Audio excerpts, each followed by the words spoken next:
هارت اٹیک زموږ معاشره کې اوس ډیر عام شوی دی. مخکې که تاسو لیدلی وي، مخکې به چې کله څوک 80 کالو ته ورسېدو، 80 کالو ته ورسېدو، نو هغې ته به هارت اټیک کېدو.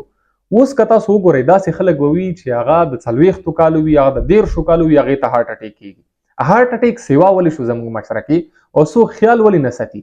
اول دې خبرې باندې ځان پوه کوي چې هارت اټیک د زړه چې کومه دوره ده دا چرته هم داسې نشي کېدلی چې ډایرکټ چاته هارت اټیک وشي بس مړ کړي. نه، هارت اټیک بالکل پته لګېږي. انسان چې کله هغې ته هارت اټیک کېږي چېرته روان وخت کې، نو ډاکټرانو ته دا پته لګېږي چې یاو تا ته دومره ټایم کې مطلب 10 کاله 15 کاله پس تا ته د هارت اټیک خطره شته دی، ته د خپل ځان علاج وکړه. اوس موږ ته به څنګه پته لګېږي او موږ ځان ته څنګه بچو؟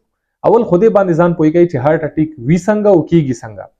هارت اټیک زړه زموږ چې کوم زړه دی جسم کې، دا زموږ بدن کې یو اهم کردار ادا کوي. زموږ پوره جسم ته وینه ورکوي. زموږ زړه 2000 لیټر وینه زموږ پوره بدن ته یوه ورځ کې پمپ کوي ورکوي. لکه څنګه تاسو کور کې یو ماشین لګولی وي، هغه ماشین اوبه خیجي باره ټنکۍ ته اوبه خیجي بیا ټول کور ته اوبه ورکوي. داسې زموږ زړه دی.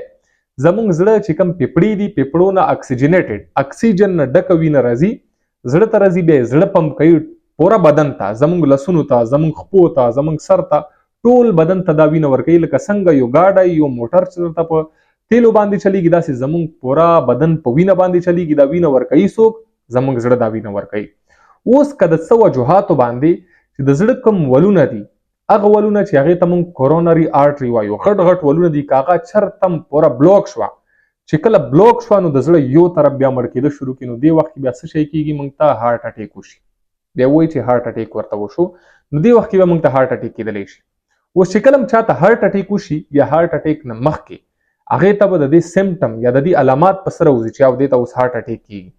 کله هم چې چاته هارت اټیک کېږي، ټول نه غټ سمپټم چې کوم دی هغه به سینې کې دې ته درد راځي. سینې کې به سخت درد شروع کېږي دې ته. دویم دا درد چې کوم دی دا به صرف سینې کې نه پاتې کېږي، دا درد به خیږي دا چې کوم زموږ شولډر دی، شولډر ته، کندو ته، دې ته به درد راخیږي. زموږ کمې جامې دي دې کې به هم درد وي، او دا درد به داسې خورېږي ورو ګز طرف ته به زموږ لاس چې کوم دی دې کې به هم درد جوړېږي، او سر درد به موږ ته لږ کېږي، او خولې به موږ باندې راوځي. کله هم چې چاته سینې کې درد شروع شو، نو تاسو پوه شئ چې دې سړي ته د هارت اټیک خطره دی، او هارت اټیک ورته بس کېږي لګیا دی. نو کوشش کوئ چې دې نه مخکې بیا هسپتال ته ځان رسوئ. اوس یو عام انسان که چېرته ما نه تپوس وکړي چې زموږ خاندان کې الریډي ما لیدلی دي 2 کسانو ته هارت اټیک شوی دی، اوس زه څنګه وکړم چې زه هارت اټیک نه ځان بچ کړم چې ما ته هارت اټیک ونه شي؟ اول شی ضروري کم دی هغه دی تاسو خامخا خپل لیپټ پروفایل هسپتال کې چیک کوئ. لیپټ پروفایل کې بس تاسو پته لګېږي د ټرای ګلیسرایډ چې دا خو ډېر سیوا نه دي شوي.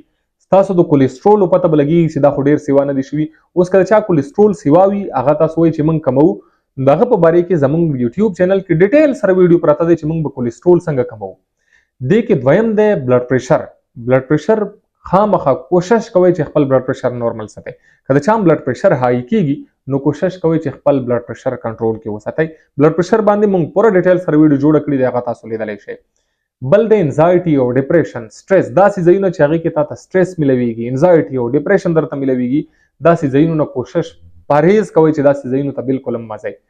بل د سموکینګ، هغه خلک چې هغه سګرټ څکي ډېر زیات، که چېرته ډاکټر درته وم ویل چې تا ته د هارت اټیک خطره کېدلی شي، ته بیا هم سګرټ نه بندوي، نو کېدای شي دې ته د هارت اټیک چې کوم چانسز دی هغه نور هم بیا زیاتېږي. بل هغه خلک چې هغه ورزش نه کوي، اکسرسایز نه کوي خپلې زندګۍ کې، بالکل پراته وي، او هغه خلک چې هغه انهیلدي څیزونه خوري، برګرې خوري، غوښې خوري، پیزې خوري، انهیلدي څیزونه خوري، نو دې خلکو ته هم هارت اټیک چانسز زیاتېدلی شي، کمېدلی نه شي.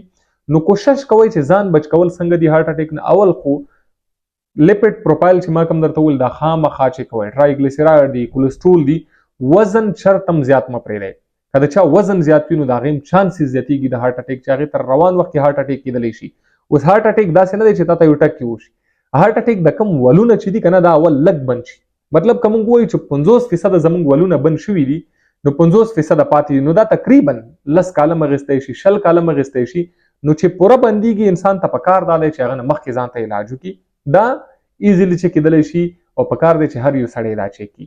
اوس موږ ته پکار څه شی دی؟ هر چا ته دا خبر ورسو، هغه خلک چې هغې ته خطره دی روان 10 کالو کې 15 کالو کې د هارت اټیک، کوشش وکړئ چې وخت نه مخکې علاج وکړئ. دا به د هر انسان لپاره ښه وي. مهرباني.